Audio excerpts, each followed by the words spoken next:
Good evening, Who Dat Nation, and especially our Bayou Blitz family. I am Bob Rose, one of your co-hosts for the Bayou Blitz, and I'm joined by my good friend and my co-host and my partner in crime, Brendan Boylan. How are you tonight, Brendan? It looks like you got some different scenery going on yourself. Yeah, at a hotel today, so fingers crossed that Wi-Fi holds up. The lighting's not as good. Maybe I look more tan tonight. I don't know.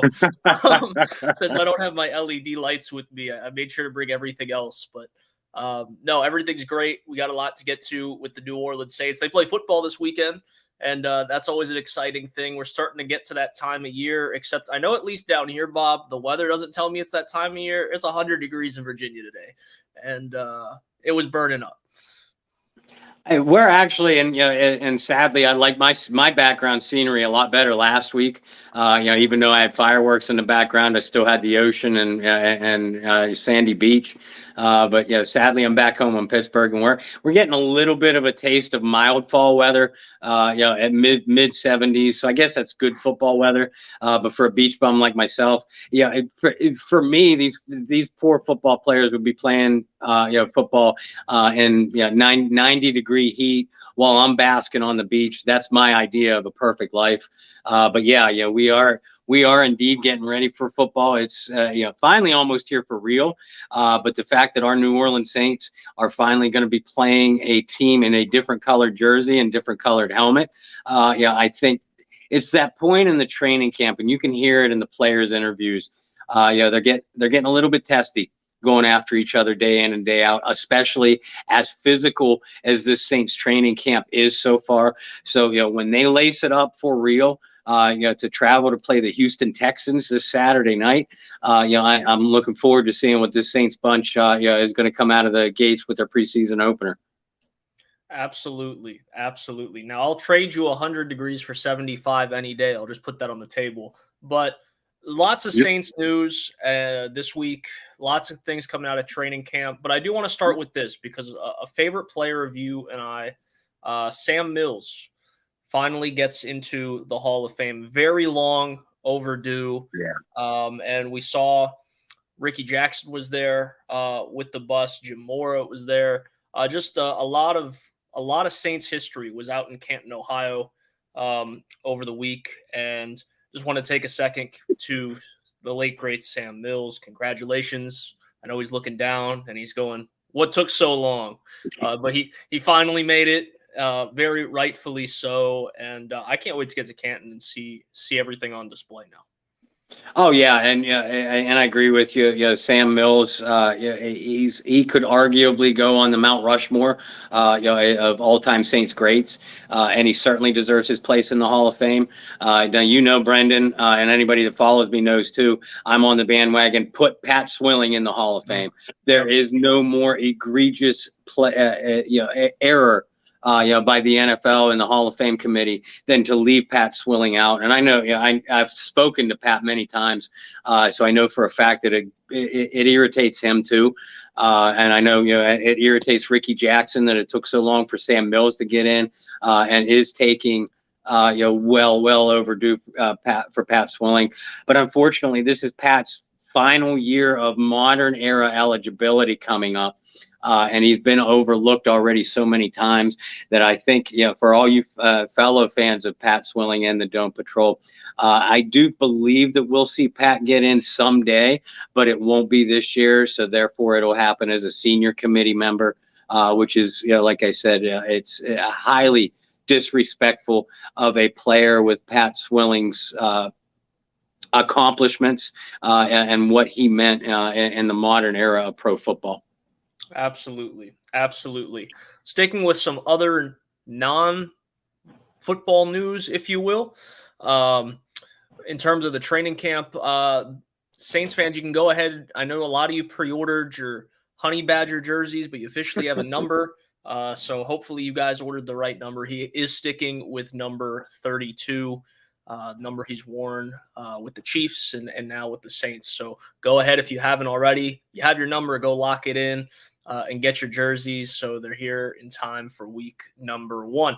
Now let's run into the training camp. I think the first thing we have to talk about, if you guys saw all the posts promoting the podcast for tonight. It was the very first thing under this week's topics. Jameis Winston. Now some people, I wouldn't say freaking out, but some people nervous with him leaving practice the other day, and the Saints go and sign a familiar face in KJ Costello. And you reported, Bob, that Jameis not going to play on Saturday. So with your knowledge, where is Jameis Winston? What's going on? Is this going to be something that Saints fans really need to keep holding their breath about? Or are we good to go? I mean, first of all, anytime your starting quarterback is dinged up in any manner, you're going to be a little bit nervous. And in response to those people that posted on my article throughout the different Facebook groups, Jameis wasn't going to play anyway, et cetera, et cetera. Yeah, guys, he was. The starter, the days of the starters, all starters sitting out preseason game number 1, folks, that's over. Remember that the NFL has cut down the preseason schedule to 3 games for most teams. So Jameis would have played this Saturday. He would have only played a series or 2.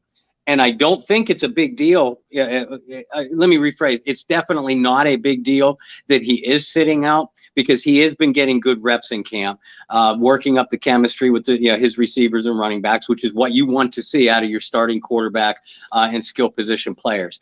But Jameis Winston, as you pointed out, he went down late in practice on Monday. What was initially thought to be an ankle injury was in fact revealed to be a foot sprain.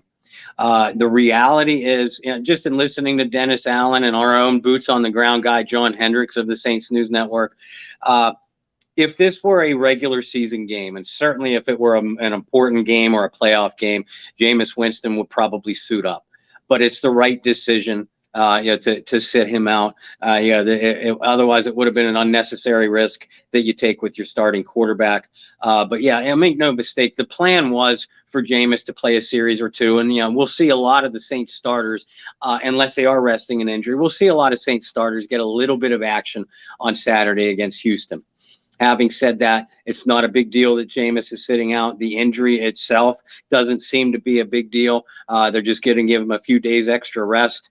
And remember, they have an inter-squad scrimmages, plural, with the Green Bay Packers, which I believe is next week.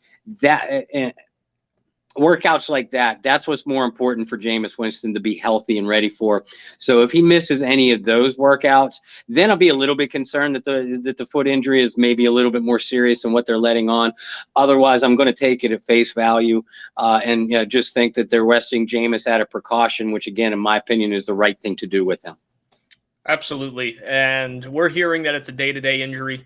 If you guys want an official diagnosis on it, it's a day-to-day injury. Jameis should be back and ready to go preseason week number 2. And as Bob said, the important things when you go and you scrimmage a team like the Green Bay Packers, very respected in the NFC, a team that's always contending, those preseason and training camp scrimmages are almost as good, if not better reps than the preseason games themselves. So that's going to be really important for Jameis. We've been hearing Andy Dalton's been very good in camp thus far as well. And I know a lot of people are still curious on what Ian Book could be. Personally, I think he could be a long-term backup in New Orleans potentially, and he has some upside as a starter, but it's going to be interesting to see. He's going to get a lot of snaps preseason week 1. Sticking with some of the news this week, Bob, Michael Thomas, and specifically today, and I like to tweet because I needed to be able to write it down before we got on the air. And there was a stretch today where Michael Thomas in 11v11s had 4 catches for 4 touchdowns. And everything we're hearing out of camp, whether it's our own, like you said, boots on the ground, John Hendricks, whether it's scrolling through Twitter and seeing highlights, whether it's any other reporters down in Metairie at camp, everybody's saying Michael Thomas is back. Obviously, Saints fans are excited. Obviously, us as writers and analysts, we're excited because we haven't seen him really in 2 years. And remember, earlier in training camp is the first time he spoke to the media in almost 2 years. So the curtain's been pulled back. Michael Thomas is walking back out into the spotlight. He's shining. The first act was flawless. But when we get into Act 2 in the regular season, if you will, that's when it counts. But what are you looking for preseason week 1 out of Michael Thomas? He's only going to get a series or 2, but do you feel like it's a series where he's going to get targeted 2 or 3 times just to be able to show Saints fans from all over the world watching preseason week 1 that what they're hearing in training camp is absolutely true? Yeah, I actually do expect to see something like that.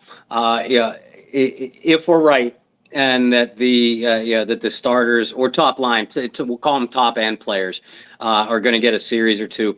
I expect Pete Carmichael in this offense to come out very aggressively, and do things that we did not see from them very often last year because they lacked the personnel to do it. Now you have Chris Olave, your shiny new first-round draft choice. You have a seasoned pro in Michael Thomas who's going to play with a chip on his shoulder all season, folks. This is going to be fun to watch. And Jarvis Landry, who, of course, is new to the offense as well.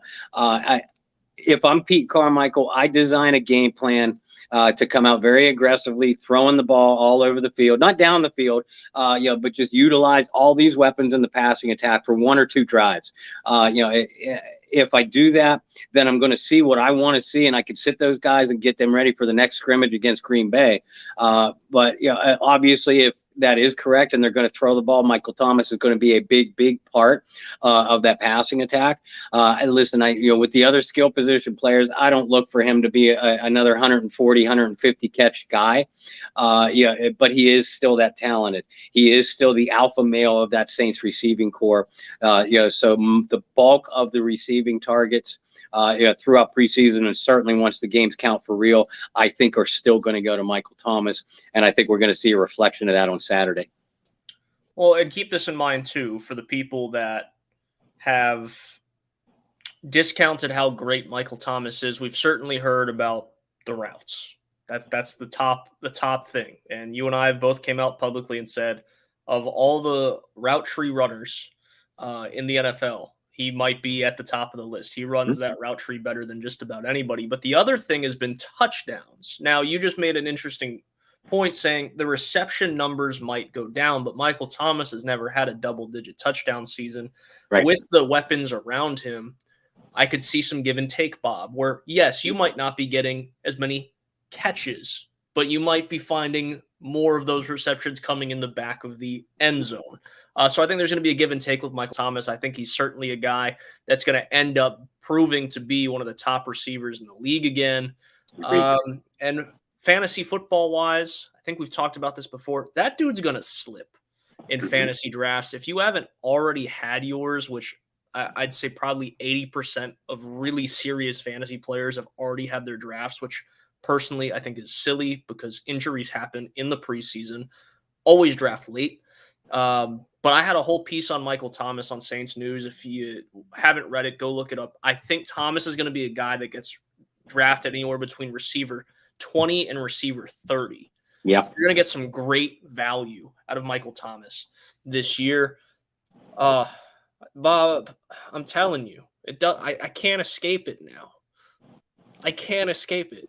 I appreciate it, John. I really do. I didn't bring my LED light. So I'm telling you, my theory was correct. The LED light is what flushes me out. But nonetheless, so we've talked to Michael Thomas. He's looked great.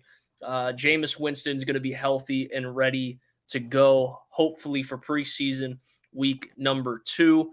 Didn't get a chance to ask you guys in a poll what you guys wanted us to talk about. So for about 5 or 6 of you guys sitting in the YouTube chat, go ahead and drop some stuff that you want us to talk about. We'll hit it in the latter half of the show.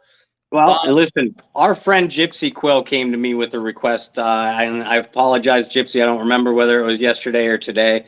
Days blend together at my age now. But he asked us, Brendan, to address the interior offensive line. How are they looking? What concerns do you have? What will you be looking for from the group as a whole or individual players, starting with this Saturday against Houston? So we'll start with you. Yeah, I think the big thing, and I see he just dropped it here in the chat, so I'll throw it up there. Guards and backup guards, how are they doing? The backup guards I've heard have been a little bit more shaky than we wanted them to be. And Bob and I have both been big fans of Calvin Throckmorton. He hasn't had a terrible camp, but he certainly hasn't had as impressive of a camp as people have hoped. However, talking about the starters, one of the things that I took to be really good news, because I think regardless of what I see, what Bob sees, what John sees, what Kyle sees, what other reporters see when they're actually there in Metairie is what they say to what players say and what players see and what players and coaches tell the media. I think there's a lot more value in that just because they're there every day. They see things behind the scenes as well. And I believe it was Carl Granderson. I might be getting the defensive lineman wrong, but he spoke very highly of Cesar Ruiz in camp. And I think that's a positive thing because Cesar Ruiz has been sometimes I try to be a little bit more nicer than Bob when we're talking about players. He's been the weakest link, for lack of a better term, of the offensive line since he joined the Saints. And I know there was a lot of hype, obviously, when he got drafted. Drew Brees came out with a little video kind of mocking a viral thing when he was at Michigan, walking into the locker room and telling Cesar he was going to be a huge piece of what the Saints needed to get over the hump. And he just hasn't been that so far. But anytime I hear from defensive linemen that go up and battle him every day or in the locker rooms with them and whatnot, I take that as a positive sign. Eric McCoy is the most underrated center in football.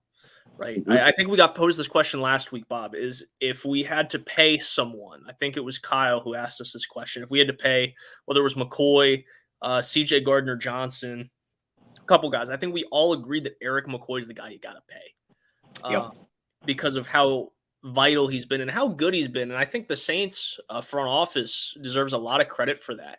Is over the years, they've just been able to plug and play guys really well. Whether they got him in the draft, whether they pick him up in free agency, even a guy like James Hurst, who isn't an everyday starter, he might be this year, but who hasn't been an every week starter. He's been a big plug and play type of guy. Even going back to when the Saints got a guy like Ben Grubbs, at least the first year and a half, he was a perfect plug and play guy. And Eric McCoy's been that in the draft process. Andrus Peat, I haven't heard anything terrible about Pete so far in camp. Obviously, he's coming back from injury. That's going to be a big thing. But what am I looking for out of the interior of the offensive line? First, I think the biggest thing, and being a guy who played interior offensive line at one point in his life, I know, hard to believe looking at me now. I think that first step and that initial push is going to be the biggest thing, especially running the football. And Bob did a great job reporting today that the Saints let go of Malcolm Brown today as just another little nugget. So you're going to be looking to see, and we talked about it last week, which one of these running backs is going to step up and prove they could be the number 3 guy, whether it's Jones Jr., whether it's the kid out of Baylor, whether it's Dwayne Washington Jr. There's a lot of things that could happen. I want to see that initial push from the interior of the offensive line. I want to see which guard is going to stand out and say, hey, I'm that sixth guy on an offensive line, because that is so crucial. Look at some of the top lines in the league. They always have a 6th guy that can come in and be an extra blocker, come in when somebody goes down and play just about every position. Who's it going to be? Passing, yeah, you can sit there and critique the interior of the offensive line all day, especially on stunts and things like that. However, when I'm looking at guards that you're looking to develop, centers you're looking to develop, communication, first step, and that initial push off the line, those are the things I want to see out of some of those young guys. Yeah, and I think communication, especially along the interior of the offensive line, is going to be the key to this unit early on in the season as well. It's an understatement to say that Cesar Ruiz has struggled, over the first 2 years of his career, and I think that's why a lot of us were so excited when Doug Marrone was brought back to the staff, specifically as an offensive line coach. Marrone is a fantastic offensive coach. And Zach Streif is a lot more heavily involved too, with coaching these linemen one-on-one. So I think it'll be interesting to see, what transpires out of that. But there's no doubt that Cesar Ruiz has to start living up to the billing of a number one draft choice.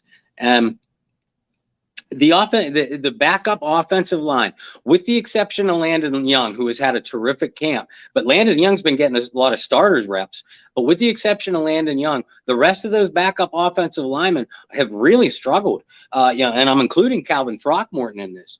And this is why that concerns me. In my opinion, James Hurst is one of your 5 best offensive linemen. I'd rank James Hurst well ahead of Cesar Ruiz in the pecking order. But James Hurst can play, as we know, James Hurst can play both guard and tackle. And he is in the process of a position battle for left tackle with Trevor Penning. And as long as he's even involved in that battle, he's going to be seeing very little guard time, which means it falls to Andres Pete and Cesar Ruiz. And I think that the team planned on opening the season with them as starters anyway. But here's my concern. Concern A, obviously, if Ruiz doesn't develop, like we hope he will. But B, Throckmorton, Forrest Lamp, those are probably your top 2 backup guards as long as Hurst is in a competition out at tackle. And if those guys are struggling, we know about Andres Pete's injury history. We know about Cesar Ruiz and his struggles throughout his first 2 massive struggles in his first 2 years.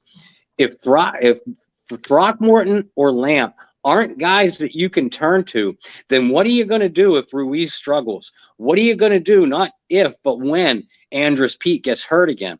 This backup crew, this is not the only position that I'm going to be watching the backups more closely than the starters this Saturday. But I need to see something. I need to see, a Throckmorton, a Forrest Lamp, or even a couple of these, undrafted rookie guys. Someone has to step up and start giving these coaches a little bit of confidence, that they're going to have some depth in that offensive line.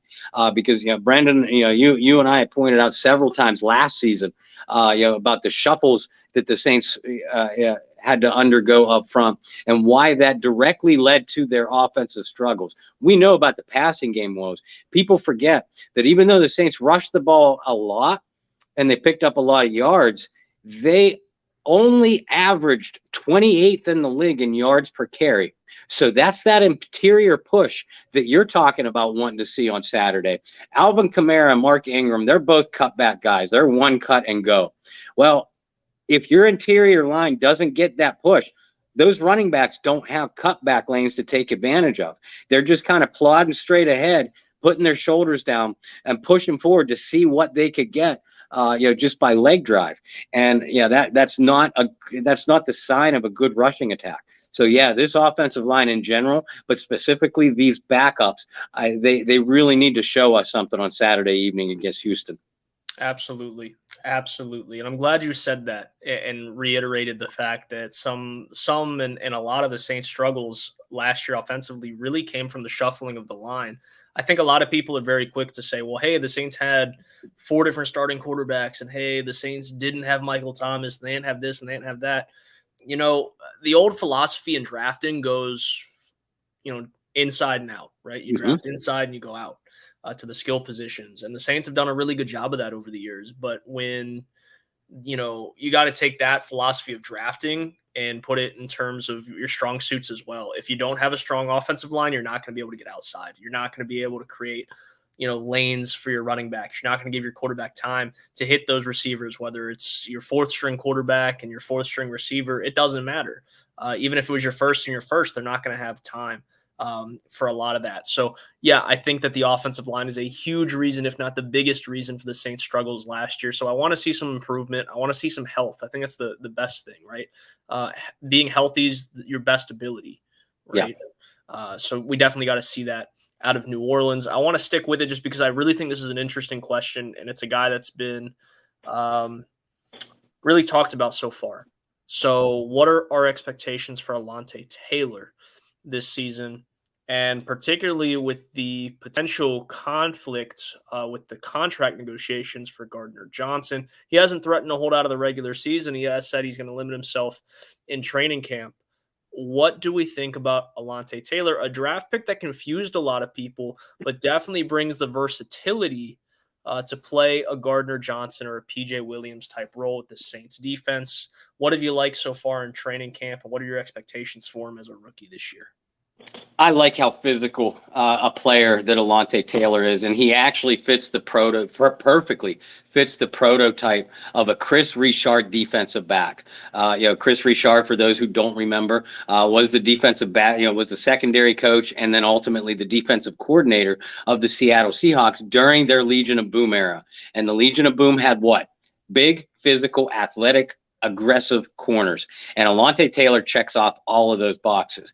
Dennis Allen said the night they drafted him, when all of us were assuming, oh, they're going to convert this kid to safety, Dennis Allen was like, not so fast. We're eyeing him up as a boundary corner, that could work out of the slot and take on some off-ball duties. Again, those are all boxes that Chauncey Gardner-Johnson has been extremely effective at during his short career, so far in the league. And Alontae Taylor is a bigger version potentially of Chauncey Gardner-Johnson. So in the Houston Texans receiving corps, they have some speed there, including our old friend Brandon Cooks.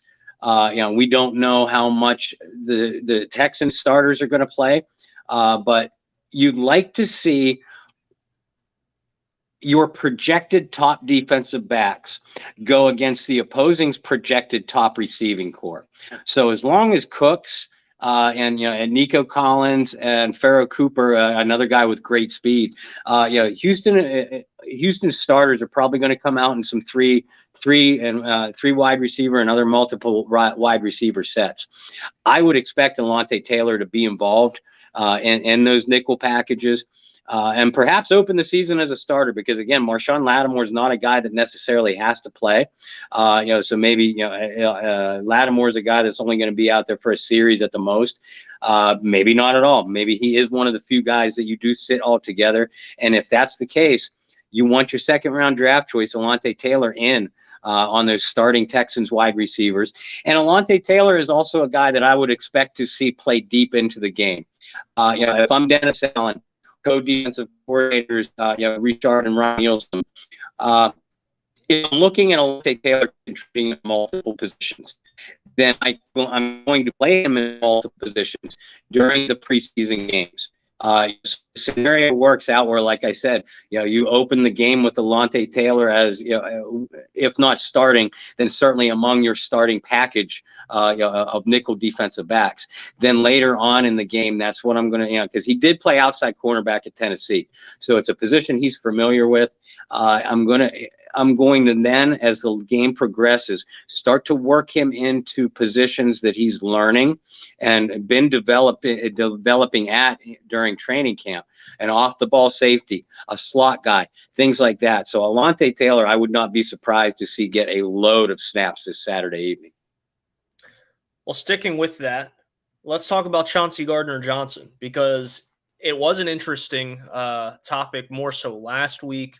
I reported this week, straight from the horse's mouth, Dennis Allen, that the reason that Gardner-Johnson missed some time last week was not contract related. Rather, it was a family issue. He missed, I think, two practices and came back on Monday. So it hasn't been much of an issue.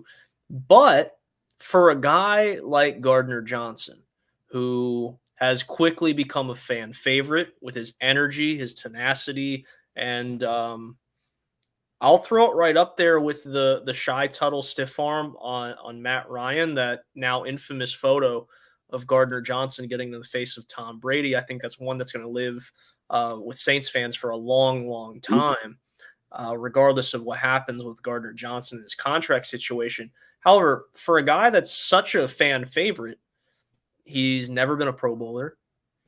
Last season was the first true full season that we saw him in a role where he excelled and has been almost like a perfect glove fit.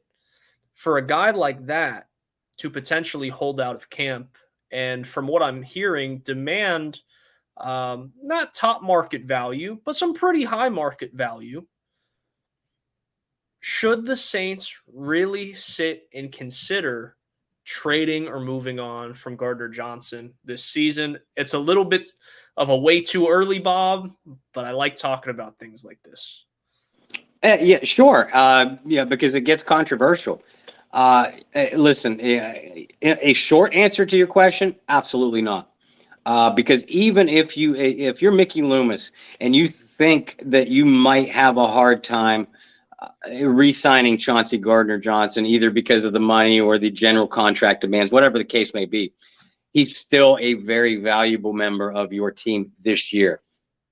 And I believe that the Saints are legitimate championship contenders this year. And if Mickey Loomis and Dennis Allen agree with that philosophy, then you do not trade one of your defense's most important pieces. If you think you're in a mini rebuilding mode and you think it might realistically be a year or two away from a legitimate championship shot, and you don't think that you can re-sign Gardner Johnson, then maybe you do move him, for probably a day 2 draft pick and maybe a player. But yeah, at this point, again, I see the Saints as a legitimate championship possibility, and that being the case, Chauncey Gardner-Johnson is a very, very important member of that title pursuit. A lot of people don't realize this. The Saints were 9-3 in games that Gardner-Johnson played at least 50% of the snaps last year. He missed a few games because of injury. He was dinged up, and limited snap count in others. So do the math. The Saints finished 9-8. They were 9-3 with Gardner-Johnson in the lineup, 0-5 without him. There's still talent in that secondary without him. There's no doubt about it. But that's just a testament to what an emotional boost he brings to that entire unit. And what a talented, versatile player he is when he is in the lineup. So, no, I don't think you move him under any circumstances, even if you do believe that you cannot re-sign him this offseason. Bob, I will make a comparison here to the NBA and certain players that just mean a whole lot more to their roster than maybe it comes across as. And I look at a guy like Gardner Johnson, who is tenacious, feisty, aggressive. And I think of a guy like Patrick Beverley, a guy like Marcus Smart, who is one of those guys that you absolutely hate going up against, but you love when he's on your team. Mm-hmm. And I think Gardner Johnson is a guy like that. And this is what I said earlier this week when reporting on why Gardner Johnson was missing camp. I said, he solidified himself as one of the best nickel corners in the league a season ago, providing the ability to cover any position and the passion and heart that is vital for a top defense to flourish in the NFL. The University of Florida Project's energy is contagious, quickly making him a fan favorite with instigator tactics, the ability to get in the quarterback's head, and timely impact plays. I think those things that he does make the Saints defense elite. Not good, not great, but certainly with some of the additions this year as well, the ability to be an elite defense. I think it's vital that he stays on the roster. However, if you get to the point at the end of the season, whether you have a great run in the playoffs, whether you fall flat on your face, if you cannot get to a point where you come to an agreement on a contract that suits both parties well, I wouldn't be surprised to see the Saints at least try to get him on a short-term deal and ship him out. However, I don't see that being the situation. I think he's going to be a Saint for a long time. I think some of those things I mentioned are the biggest reasons he'll be a Saint for the long time, but it's also some of the biggest reasons he's going to demand a high pay. So that's going to be an internal battle that the Saints front office and Dennis Allen's going to have to work out. Brendan, here's a question for you. We all four agreed, as a panel last week, that of the Saints pending free agents in 2023, we all four agreed that Eric McCoy would be at the top of our list. Sure. So take him out. The next biggest names are Marcus Davenport, C.J. Gardner-Johnson, David Onyemata, Shai Tuttle, and Deontay Hardy. Of those five guys, who do you prioritize next? I'd say between Deontay Hardy and Gardner Johnson, and it's close. Why Hardy before Gardner Johnson? People may ask. Because special teams has to be special to win games, and I'm a firm believer in that. If you have a difference maker, a game breaker, a game changer, like Deontay Hardy in the return game, I mean, that's invaluable because you never know from the second he touches the ball if it's going back to the house. I mean, look when the Saints had good, solid return men, and look when the Saints did not have good, solid return men. I mean, you remember the days of like Darren Sproles, returning punts and kicks, multiple touchdowns as a Saint. You look at guys like Reggie Bush, who had he had 2 punt returns against the Vikings on Monday night, I believe, one year. And you look at how that can change games. Then you look at when Marcus Murphy was the starting return man for the Saints and how that didn't go over very well. And you weren't able to win field position battles. That's why I'd go with Hardy. But like I said, I compare Gardner Johnson to a guy in the NBA like Pat Bev, like Marcus Smart, just a guy that's going to get in your head. He's going to have some moments where he may give up a big play, but he makes up for it with just energy and passion for the next 5. And that's what I'd like to see. That's what's going to be a difference maker for New Orleans. I think he's a vital part. I just hope money works. And I know that's a silly thing to say because Mickey Loomis, year in and year out, magically makes money appear. I wish he'd do that for my bank account. But contract negotiations can get weird. Luckily, the Saints haven't had something like that in a long time. I think the last time they had a true contract dispute, correct me if I'm wrong, I'm thinking Jimmy Graham. I'm thinking there wasn't really a dispute, but there were some years with Drew Brees where it took maybe a little bit longer than you wanted it to. But I'm thinking it's been that long. The Saints have done a good job, especially with the team as talented as they are on paper. I'd hate to get to a contract dispute of that level in this window that everybody keeps talking about. The window is getting smaller and smaller, but I really think this year and next year are going to be some of your windows because DeMario's not getting younger. Cam's not getting younger. Even Honey Badger's not getting younger. So you have a window to capitalize. Yeah, and I think that window is larger than what people realize because you no longer have a 40-year-old quarterback. And the most of the rest of your skill position players are in their mid to late 20s. Yeah, you do have Demario Davis, who I believe is going to be 33. Cam is 32 with a lot of miles on him. Honey Badger, I love you, Tyrann Mathieu, but to me, when I'm watching you with the Kansas City Chiefs last year, you look like an old 30.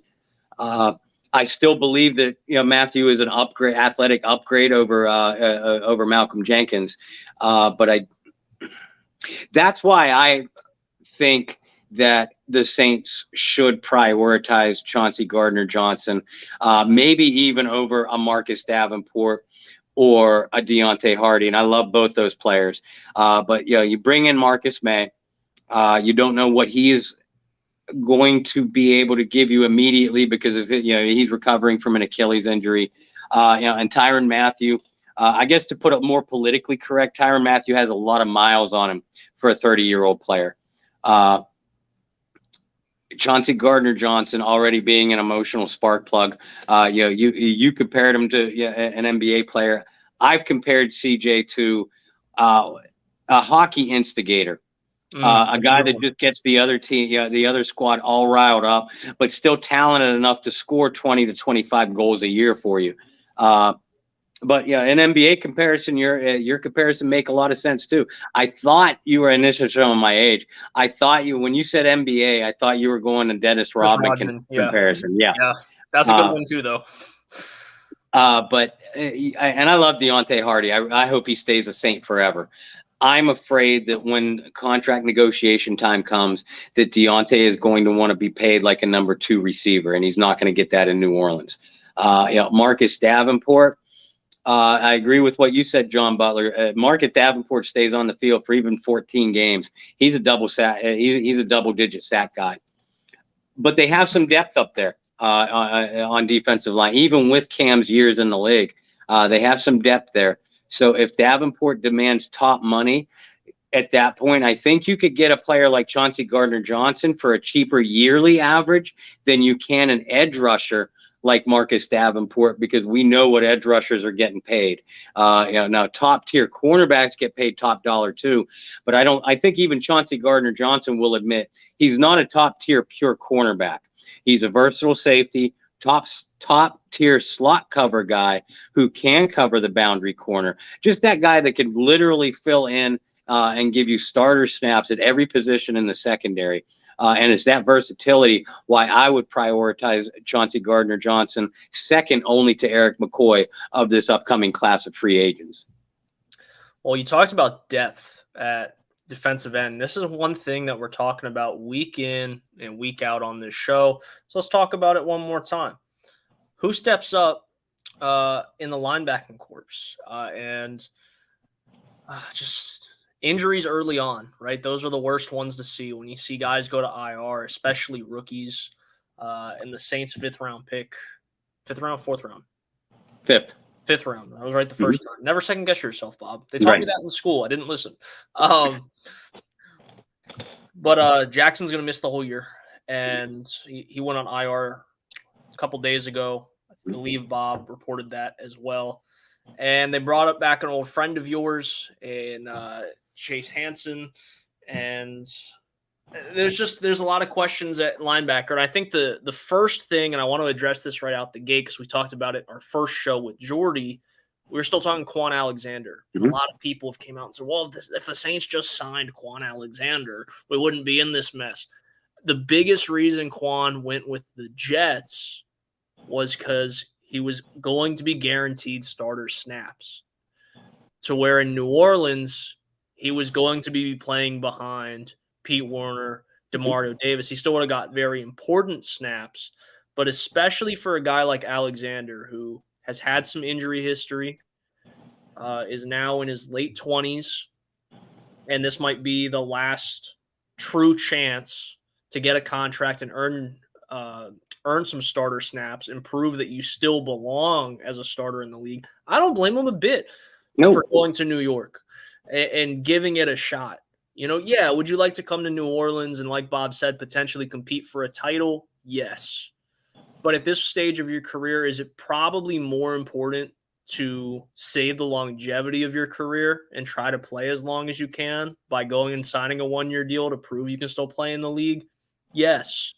And that's part of something that doesn't get talked enough about in any pro sport, betting on yourself. I think it's really easy for a guy like Bob, myself, John Butler, Gypsy, all these people in here, Donald, all of you guys would sit there and be like, well, if I had a chance to win a ring, make money and win a ring, that's what I'd do. Well, that's easy for us to say, sitting here not banged up. Bob, I can't. Bob, I won't speak for you. You had a pro career yourself. Yeah, I'm not that guy. You're not that guy to have that conversation. But, we're not sitting here at banged up and potentially questioning if we could even be a starter in whatever our sport is anymore. So I don't blame Quan at all. So to get that off the table, we'll get that off the table. But there are still question marks for New Orleans at the depth of linebacker. So with that said, Bob, who are you looking for preseason week 1 in that spot? And are there any free agents or any potential bubble guys that you're looking at even this early and saying he might be a pretty good fit in New Orleans? I was thrown for a loop when they put DeMarco Jackson on injured reserve. He had a slow start to camp and had missed a few days before he was finally placed on IR. But I was looking for good things from this kid. Without him, listen, the Saints prioritized signing Eric Wilson over Quan Alexander this offseason. And, even with Quan being a known commodity and having such a solid year last year. So that tells me that they see something in Eric Wilson that they like. Wilson was most recently with the Philadelphia Eagles last year. He struggled a little bit in that role. But as recently as 2020, he was a guy that threw up 120 tackles as a starter for the Vikings defense. He's a guy that can play. He reminds me his playing style a little bit of a more athletic A.J. Klein. He's a guy that you could put in the middle or on the strong side. He has great field awareness, and he's not necessarily going to give you terrific athleticism in open space. That's why I said the strong side. You limit the space around him a little bit, and he can cover guys out of the backfield. He can cover tight ends, in short areas, and he can definitely come forward, and rush the passer when asked, or is a very heady run defender. So I'm looking forward to seeing what Eric Wilson is going to do against the Houston Texans, and Caden Ellis. We're going to see Caden Ellis get a whole lot of snaps too, as well as a guy that John Hendricks loves, and the Saints coaches really like him too, Andrew Dowell. Dowell. He's an undersized guy, but when he has gotten playing time in this Saints defense, it hasn't been on the weak side, which is where I would put a guy of his athletic prowess. It's been in the middle, which tells me he has the football IQ to grasp what Dennis Allen wants to do defensively, and still versatile enough, because the Saints are going to run with two linebackers over the more traditional three, and most of their defensive alignments this year. Caden Ellis, again, a strong side guy, real aggressive in the tackle box, but not a guy you want down the field in coverage, not a guy you want in space. That's where a guy like, how's Eric Wilson going to perform in those duties? That's why they brought back Chase Hansen, who's a converted safety from college in Utah. And obviously, as I mentioned already, Andrew Dowell.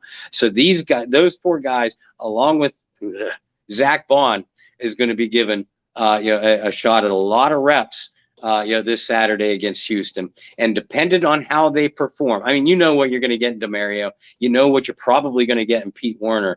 That's why they need to see what these other guys are going to do before they go out and scour the waiver wire. Because as far as what's left on the waiver wire, there's a lot of veteran guys who are past their prime, who will be able to give you solid snaps in a limited duty, but not guys that you want to plug and play as full-time starters. That's why they're still on the free agent market right now. I'm just I'm chuckling a little bit at the Zach Bond when you brought up his name. I think it's a guy that a lot of people have been ready to sweep under the rug and forget about. Sure. But I'll go back to something I said earlier, and that's special teams. And I think Zach Bond, despite the hype coming out and the fact that a lot of people thought the Saints got a steal in the draft out of Zach Bond at the linebacker position because of his athletic ability. Hey, sometimes we get it wrong. It's crazy. Right. It's crazy. We're not perfect, Bob. Isn't that wild? It is wild. I don't believe it, but every now and then we got to throw a nugget out to the people to make them think we're human. Oh, that's what it is. You can't let our secrets out like that. But nonetheless, I think Bond has at least solidified himself on the roster, not just this year, but for some years to come as a special teamer because of that athletic ability, able to get downfield, make tackles on kickoff, punt, et cetera, et cetera. He's found a good home there, but you'd like to see, especially this year where there's a lot of questions about depth at linebacker, you'd like for this kid to come out and show that he's got the brains for it. And we've seen some guys in the past who have been ultra athletic dudes get drafted by the Saints to play linebacker, and they just can't grasp it. You want to say the name, or do you Stephon Anthony? Okay, there we go. Yeah. Hey. And I love that kid. I nicknamed him the Beast Incarnate when he came out. I'm watching him at Greenbrier training camp, and I mean, he's blowing people up left and right. He's covering wide receivers down the field, and I'm like, this guy's the next Jonathan Vilma. Whoa, boy, was I wrong. Put up a lot of big tackle numbers. Those defenses were bad. But that was the biggest thing. The dude would show flashes of just being this ultra human athlete at linebacker. And then the very next play, he'd forget how to play football. And that's, but I like my Clemson guys. That one was just one that didn't work out real well. He was another guy who found a home on special teams for a while, though. Yeah. for a little bit. I don't think he's in the league at this point, but whether it was in New Orleans, Miami, and then back to New Orleans, he did find himself some paychecks on special teams. I think Zach Bond could be a very similar guy. Last 10 minutes of the show, because we started a little late, we'll be nice. We'll give you guys that 5 minutes and not cut it short at 55. Let's talk about week 1 of the preseason. Let's talk about some guys. We've talked about guys that we are hoping show up. But let's talk about a guy you're going to give your stamp of approval to that's going to come out in the first week of the preseason and show out. One on offense, one on defense. Bob, take it away. I'm going to go a couple easy answers here. Paulson Adebo has been the all-star of camp so far. Just like we said with Alontae Taylor earlier, I'm really going to be watching the Saints secondary, all the way through the backups into the fourth quarter. But I want to see Paulson Adebo matched up on Brandon Cooks. Adebo is an athletic player, but he's also very physical. And Brandon Cooks, I still have a bitter taste in my mouth with the way he left New Orleans. So I'd like to see Paulson Adebo and Alontae Taylor, rough up our old friend Brandon Cooks a little bit. But nonetheless, bitterness aside, Cooks is an extremely dangerous receiver. And his skill set is not only going to test those Saints corners, but also going to test those Saints safeties. We've wondered out loud, about how the early cohesion is going to be between those safeties and cornerbacks, being that there's a couple new, all new faces in Marcus May and Tyrann Mathieu. In general, I'm going to be watching the Saints secondary very closely, but specifically, I'm going to be watching Paulson Adebo, in one-on-one coverage. Offensively, again, there's certain things I'm going to be watching out of the receiving core, particularly the backups. I know everybody is going to want to see Michael Thomas in action, and I am too. I want to see Chris Olave. Chris Olave has had some monstrous practices, and I saw someone at the onset of the show when we were talking about Chauncey Gardner-Johnson. I saw one of our Bayou Blitz family members, saying how CJ was getting cooked today. I watched some of that footage, and CJ had good coverage on a lot of those plays, and one that went almost instantly viral to Chris Olave, where he made a one-handed catch. He and Gardner Johnson were tangled up. He made a spectacular one-handed catch in the end zone, and then just kind of spun the ball back in Gardner Johnson's direction. I want to see that Chris Olave in action against the Houston Texans on on Saturday, because again, Texans drafted 2 defensive backs very highly in this spring's draft, including Sauce Gardner, a very highly regarded cornerback. So, I'd like to see Chris Olave matched up against their number 1 pick on the first couple series that the Saints have offensively. Yeah. I'll go a different direction offensively, and I think I'm going to go with the guy that will probably be throwing the ball to Chris if he plays deep into the game, and that's Ian Book, because I still believe Book can prove to be, like I said earlier in the show, a viable backup with some starter potential. And the one time that the national world got to see Ian Book last year, it wasn't really fair to poor Ian Book, because the Saints were signing offensive linemen off the street to play, and he got beat up. And I hate for him that that's going to be the forever memory of your first NFL start. But nonetheless, I think this is a guy who's had a really underrated camp so far. He has. And because a lot of the attention's on Jameis, a lot of attention's on Michael Thomas, but I think Ian Book's had a really good camp so far. I'm looking for him to have a really solid performance in week 1. And I don't think he's going to sit there and really battle to be the backup quarterback. I think that's Andy Dalton, unless Andy Dalton just falls off a cliff and can't throw a football anymore. I think having that veteran leadership behind him is so vital. I also think it's super vital for a guy like Ian Book to have Jameis Winston and Andy Dalton on both sides of him at all times. I think that's going to be really big for his development. So I'm looking towards Ian Book. Defensively, I think there's a lot of people who want to see all these bright, shiny new gizmos and gadgets, right? Whether it's the Marcus Mays, whether it's the Tyrann Mathieu, the Alontae Taylors. You want to see all that. You're not going to get a big glimpse of all that. Obviously, maybe a series, maybe 2 series, maybe 3 for some of those guys. So it becomes a little bit harder. But I will pick a starter nonetheless. And we talked about Marcus Davenport earlier. I don't know if he's really going to get a whole lot of go because he returned to camp today. But if he does go, I'm looking towards a guy like him to come out and remind people how talented he is when he's available. And it's not going to be a lot. It might be 1 sack. It might be 1 bull rush where he puts the left tackle just on his butt. But I'm looking for that, and I think we will see that if Davenport does indeed suit up just for a couple series. And Peyton Turner's, along those lines, Peyton Turner's another guy to watch. We didn't see a lot of the first round rookie draft pick from last year, during his rookie year because he was banged up with injury. We talk about Cesar Ruiz.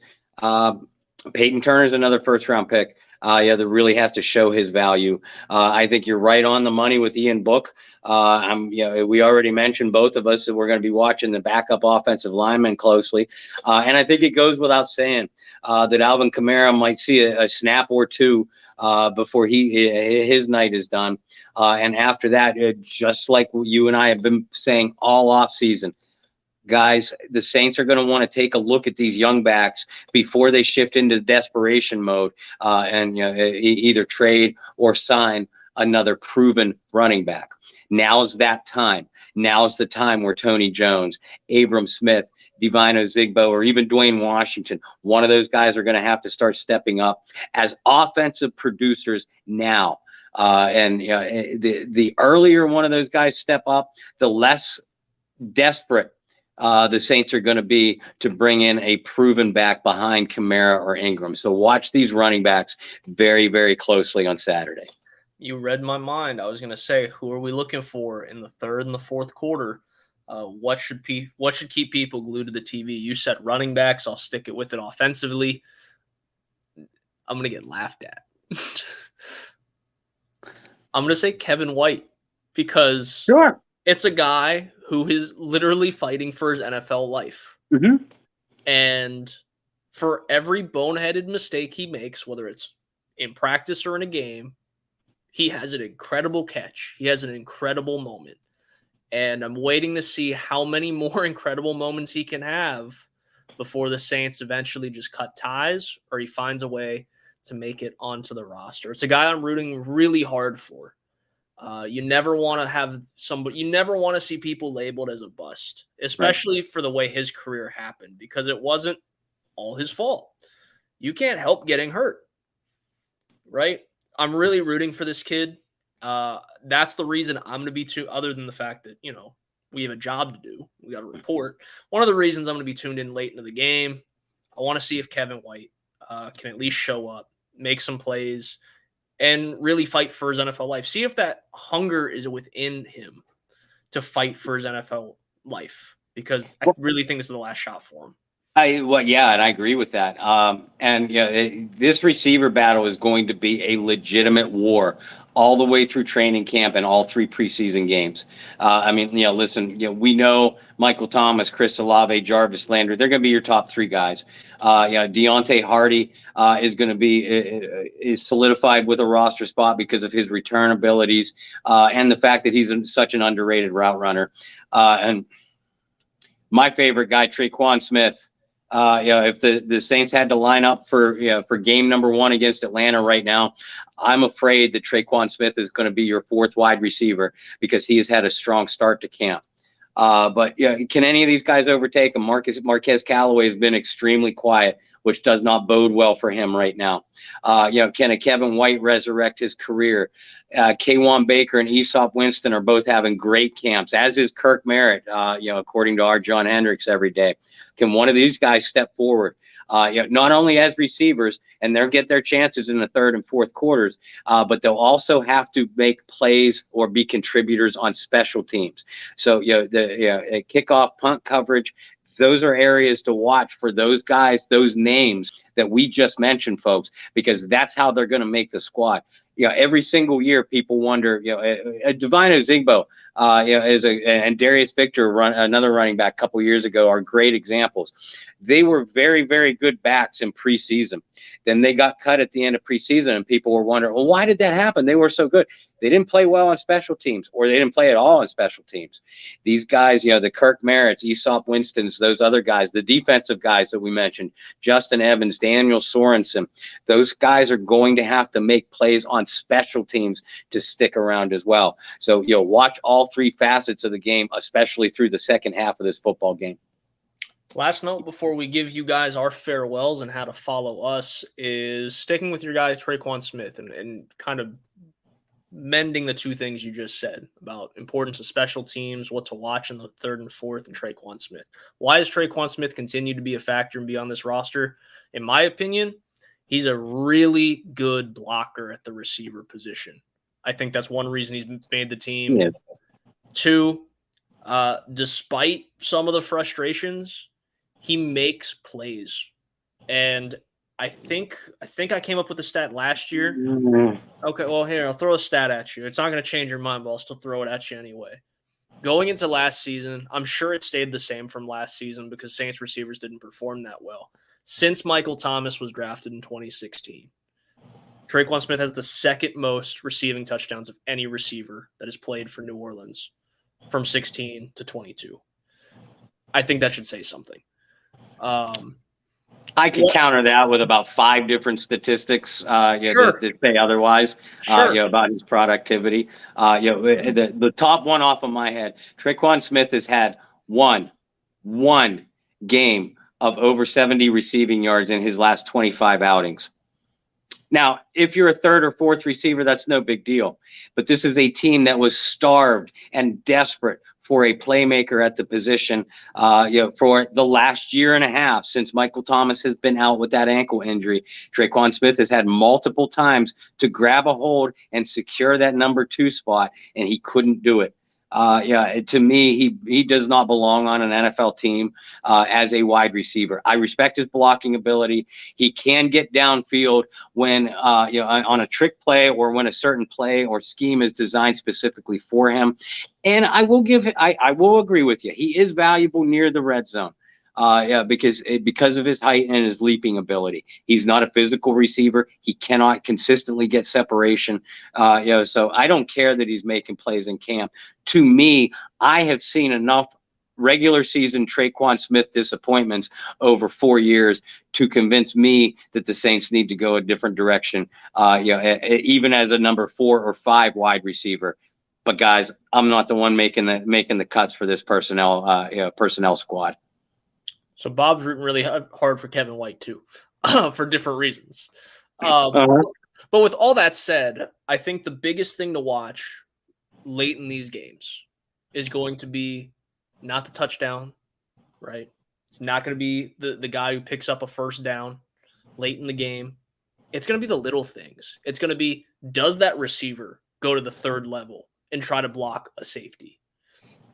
It's going to be, does that running back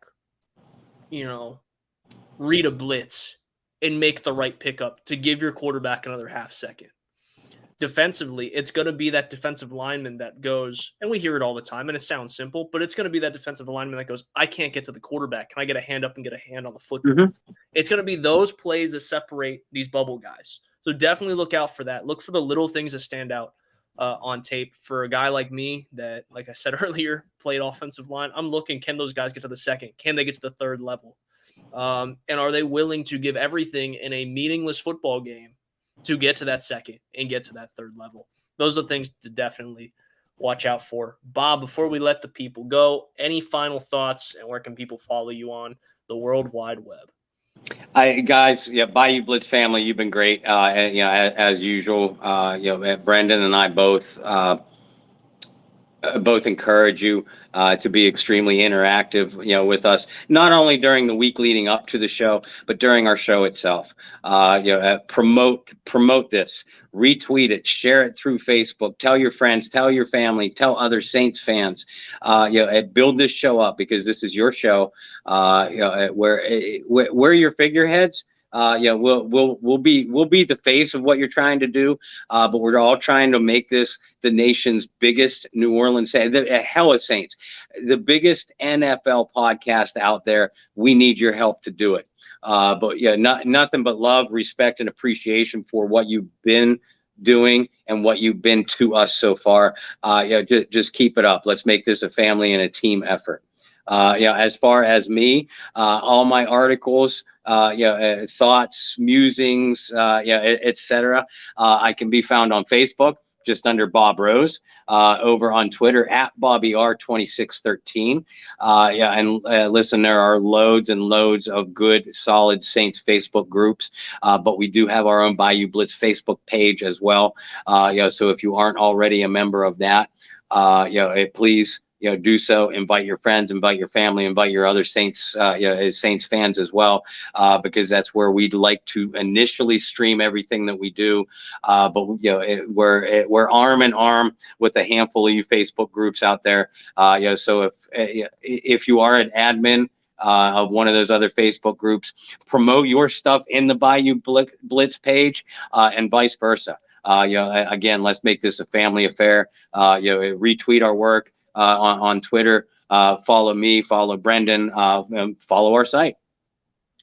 For myself, follow me on Twitter and Instagram at BT Boylan. Say it again as I did last week. No offense to you guys. Trying to keep my Facebook as personal as I can, because I'm sure Bob can attest to this. Once you get to like 1,000 friends, there's just a lot going on, and trying to reel it back a little bit. But you can follow me there. And just to re-emphasize what Bob said about, if you share something on Bayou Blitz, or and we share, and vice versa, if there's anything I've learned over the years of doing this, whether it's been at this kind of level, at a podcast, live stream, feels like I'm on Twitch, with the chat and whatnot, whether it's that, whether it's ESPN, whether it's ESPN Plus, whether it's Sports Illustrated, whatever, we're talking low to high, whatever I've worked over the years. The one thing I've learned is there's enough room for everybody to eat at the table. Regardless of what people tell you, regardless of what people think, regardless of how egos can get in the way, there's enough room at the table for everybody. And, we'll throw John Butler up there just because it was convenient. Way to make a comment as I was speaking, John. I'm going to promote John Butler's stuff when he comes out with Life of a Saint. Oh, John does great work. Right. I'm going to promote him. He's going to promote me. He tunes into the show every week. I read his work. There's enough room for everybody to eat. I'm more than happy to support each one of you guys that are trying to get your names out there in print, in streams, in podcasts, whatever it may be, because at the end of the day, it is a family. Bob says it all the time, Bayou Blitz family. So please promote. We'll promote you. You promote us, and we'll be a big, happy family. We appreciate every single one of you. You can follow my fantasy football stuff over at the Saints News Network, along with my countdown to kickoff, where I remind you guys of some of the best and some of the worst Saints to wear certain numbers. I'll leave that up to you guys. But for myself and Bob Rose, like I said, follow us at Saints News. Bob and I will be back next Wednesday, break down some of the preseason week 1 action, along with giving you a preview for preseason week 2. To the disappointment of you guys, no pregame show for the preseason. Sorry, you got to wait till the regular season. Make sure to follow us on Twitter over at Bayou Blitz Pod, and we will have a poll up this week. And please do, outside of the poll, tweet at us what you want us to talk about. It's much more entertaining for you guys and for us to make sure you guys are hearing exactly what you want to hear. So until next Wednesday, we'll see you next time. This has been the Bayou Blitz Podcast.